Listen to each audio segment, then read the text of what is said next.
Hey everyone, welcome back to the channel. Today, I'm super excited to show you how to stunning 3D product visualizations in Blender, step by step. Whether you're new to Blender or looking to level up your skills, this tutorial will guide you through everything you need to know, from modeling to texturing, lighting, and rendering. So grab your favorite drink, fire up Blender, and let's dive right in. If you want to follow along with this tutorial and get the exact project files I'm using, including the label designs and the final Blender file, just click the link in the description below. Grab them now and let's dive in together.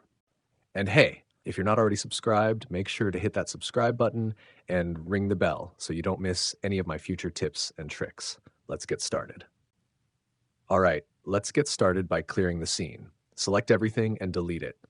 Bye-bye default cube. Now hit Shift-A to add a cylinder. Jump into edit mode by pressing Tab, then scale it along the Z-axis, just like this. Next, we'll add some loop cuts to shape our cylinder. Hit Ctrl-R, add a loop cut, and slide it up here. Then add another loop cut and move it just below the first one. Now, switch to Face Select mode and Alt-click to select all the faces on one side. Scale them by pressing S, then Shift-Z to scale only on the X and Y axes. Nice and easy.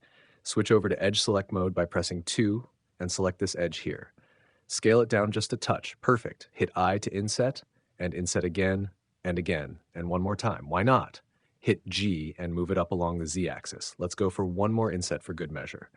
Now, select this face right here and move it down a little with G. Let's delete that face and we're good to go. Time for some more loop cuts. Hit Ctrl-R and add one here, and another one right over here. Perfect.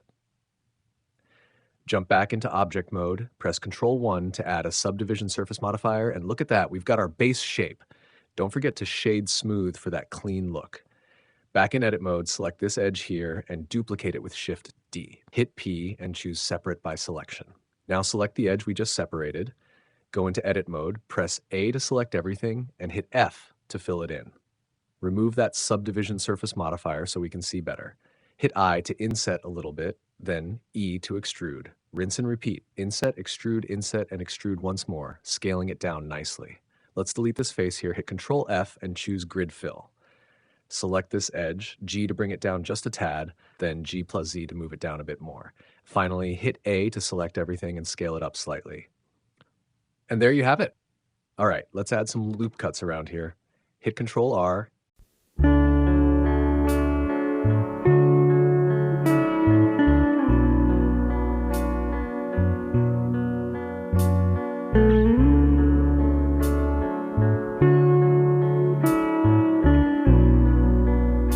And there we go. Next, we're going to add some smoothness by hitting Ctrl-1 to apply a subdivision surface modifier. And don't forget to shade smooth, nice and polished. With that, our container is done. Now, click on the lid, hold Shift, and click on the container. Press Ctrl-P and choose Parent to keep transform. This way, when we move the container, the lid will move along with it. Super handy. Let's jump into the fun part, applying textures. Move this up to create some space for the shader editor and switch over to the shader editor. Let's also switch to material preview mode so we can see our changes in real time. Select the container, click on new material, and then go into edit mode. We're going to add a few loop cuts right here to define our texture areas. This looks good. Add another new material and change the base color to yellow. Perfect. Now select all those faces,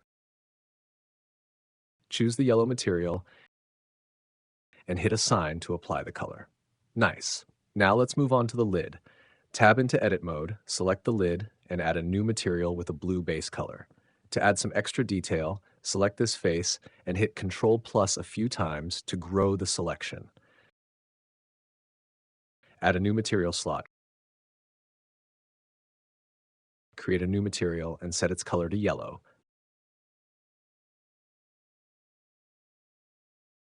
Then hit Assign. All right, now we're ready to apply our label and really bring this model to life. All right, now that we have our yellow material selected, let's add our label design. With the yellow material still selected, press Ctrl-T to add an image texture.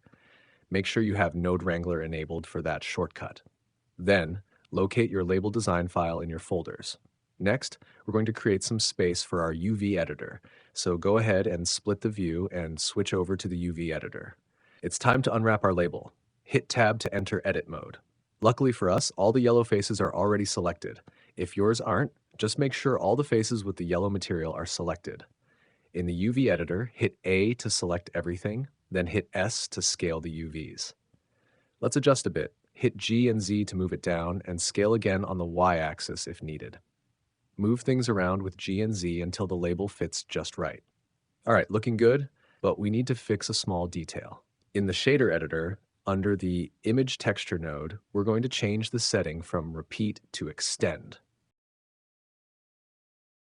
Oops, actually change it to clip. There we go. That fixes the tiling issue, and now the label looks perfect, just the way we want it. And that's it.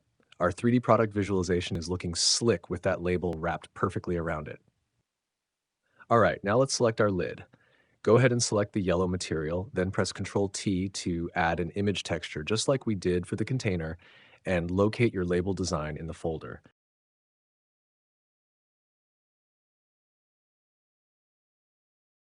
Tab to enter edit mode, and let's see what's happening here. Okay, with all the faces that have the yellow material or the label assigned already selected, let's press U to unwrap. Looks good. We don't need to tweak anything here. I think we're all set. Now let's refine the materials to make them look even better. Starting with the label on the lid, let's reduce the roughness a little bit. And then let's crank up the clear coat all the way to 1. Perfect. Now let's do the same for the label on the container. Reduce the roughness a bit and increase that clear coat to 1. Now for the container's actual material, the white one, let's just bump up the roughness a bit. You know what? Scratch that. Let's reduce the roughness a little instead to get that smooth look. Finally, let's select the lid, and under the material slots, pick the blue material. Let's just reduce the roughness to something like this. Yeah, that looks great. All right, now it's time to set up our scene. Wait, hold on. We're forgetting one crucial thing. Can you guess what it is? Yes, exactly. We need to create the butter.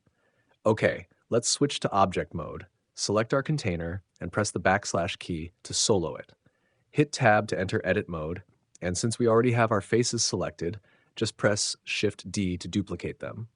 Right-click to snap them back in place, and then hit P to separate by selection. Tab to enter object mode, select the new faces we just separated, and tab back into edit mode. Press A to select everything, then scale it down a bit. Perfect. Make sure you're in edge select mode, select this edge right here, hit Ctrl F and choose grid fill. Left click and then select subdivide a bunch of times. You might be wondering why we're subdividing. It's because we're going to add a displacement modifier. With the faces selected, press Ctrl- on the numpad to unselect some of the faces. Now let's create a new vertex group. Head over to the Object Data Properties tab. I'll delete the experimental vertex group I made earlier and we'll create a new one. Let's call it Butter. B-U-T-T-R. With the faces selected, hit the Assign button to link them to our new vertex group. Now in Object Mode, go to the Modifiers tab and let's add a Displacement modifier. Select the vertex group we created and click New to add a new texture. Under the Texture Properties tab, change the type to Cloud. Now let's go back to the Displacement modifier and adjust the strength to around 0.15. Yeah, that looks good. Something like this should work. Finally, let's switch back to Material Preview mode and add some material to our butter. All right, let's clean up by deleting the old material we have here. Now, let's add a new material. Since we're making butter, let's change the color to yellow. Perfect, but we don't want it too bright, so let's reduce the saturation a little bit. Now let's tweak the roughness, bring it down just a touch, and increase the specular to get that slight shine. Yeah, that looks good.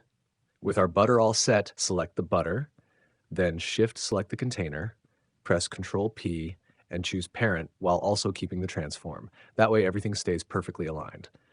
All right, now hit the backslash on your keyboard to bring back our lid, and we're back in action. All right, so now it's time to set up our scene. Let's create a new space for our camera. Hit Shift-A and add a camera, then press Ctrl-Alt-0 to align the camera to view. Press N to bring up the side menu, and under the View tab, click Lock Camera to View. Now adjust the view to your liking. Nice. Let's add a plane and scale it up. Scale down our model a bit to fit the scene, then scale the plane even more. Hit Tab to enter edit mode, and let's select these edges, 1, 2, 3. Switch to object preview mode and then E+E to extrude the edges upwards. Select these edges, hit Ctrl-B to bevel, and scroll your mouse wheel to add more segments. Perfect. Now let's shade smooth and bring our plane up a bit. Now let's start duplicating our objects. Select the container and under Object Outline Properties, right-click the cylinder and choose Select Hierarchy. It's going to select everything since we parented it to the container. Press Shift-D to duplicate, then X to move it along the X-axis. Move it to the side, scale it down slightly, and R+Z to rotate. Let's move it a bit in front and G+E to bring it down so it sits right on the plane. Now do the same for the main container. G+E to bring it right onto the plane. For the other one, under Object Outline Properties, right-click Cylinder 3 and select Select Hierarchy. Shift-D, then X to move it this way, and R+Z to rotate so the label faces the camera. Let's place another model on top of the bigger one. With the model selected, Shift-D to duplicate, right-click to snap it in place, and then G to move it on top of the other model. Let's switch to the top view and adjust it a bit. That looks good. R+Z to rotate so the label faces us nicely. All right, zoom out a bit. G+X to move it slightly to this side, and there we have it. Our scene is coming together perfectly. All right, now let's grab this lid right here. We want to place it on top of the bigger container, but first let's make sure everything is in order. Press A to select everything, then press Ctrl-A and choose Apply All Transforms from the pop-up menu. With the lid selected, let's clear its parent by going to Object, Parent, Clear Parent. All right, now we can move the lid up here. Let's bring the origin to the geometry. With the lid selected, go to Object, Set Origin, Origin to Geometry. Now let's rotate the lid. Rotate it until you feel it's just right. Keep going until the label aligns perfectly. To fine-tune the alignment, press R and then Z twice to rotate it on its local Z axis. A little more rotation, R, Z, and that looks great. Next, let's adjust the other container so that the butter is visible through the camera. Turn on backface culling so you can see what's going on clearly. Rotate, but wait, same issue here. Let's fix the object's origin. Set the origin to geometry so we can rotate it perfectly. All right, now you can keep rotating and positioning everything to your liking. Once you're happy with how it looks, it's time to set up our camera and render our model. Let's set up the camera view. Keep adjusting until it's just right. When you're satisfied, unlock the camera by pressing N to bring up the side menu, and under View, uncheck Lock Camera to View. Switch to the rendered view, and let's add some lights to the scene. Before we adjust the world settings, let's switch our render engine from Eevee to Cycles. If you have a graphics card, set the rendering device to GPU for faster rendering. Now, let's add some area lights. GZ to move it up, SX to scale on the X-axis and rotate it a bit. G to position it right here. Shift-D to duplicate this light and rotate it to place one behind the model for some nice backlighting. Select the front light and under the light properties, crank the power up to 50. Maybe that's too much. Let's dial it back to 30. Much better. Now, select the light behind the model, GZ, to bring it down just a bit. Lastly, let's add a point light in front of the butter to give it that nice reflective look, like it's glowing with deliciousness. Set the power to about 5, that should do the trick. All right, let's make one final camera adjustment so we can clearly see the label on top of our models. And that's it. All right, now under the world properties, let's change the background color to yellow to match our scene. Of course, you can pick any color you like, just make sure it's not too bright. Next, select the plane, press GY, and move it a bit like this. Perfect. Now let's add a point light and position it behind our object. Go to the Light Properties tab and set the power to about 20. Nice. Let's take the front light, press Shift-D to duplicate it, and move it to the other side. You can tweak the rotation until it looks just right for your setup. Under the Render Properties tab, scroll down to find the Color Management settings. Here you can change the look to your liking, but honestly, if you want more control, I'd recommend using a dedicated photo editing app like Photoshop to fine-tune your render. All right, one last thing. Let's rotate this container so the label is nicely visible through the camera. Press R and then Z twice to rotate it on its local Z axis.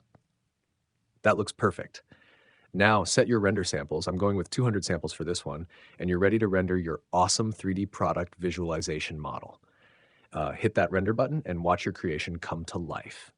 And there you have it, folks. You've just created an amazing 3D product visualization in Blender. I hope you found this tutorial helpful and that you're feeling inspired to keep creating. Remember, every project you take on is a step forward in your Blender journey, so don't be afraid to experiment, make mistakes, and learn from them.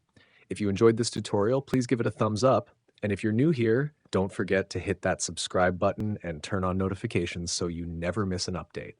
Your support means the world to me and keeps this channel going. Stay creative, keep pushing your limits, and I'll see you in the next video. Happy blending.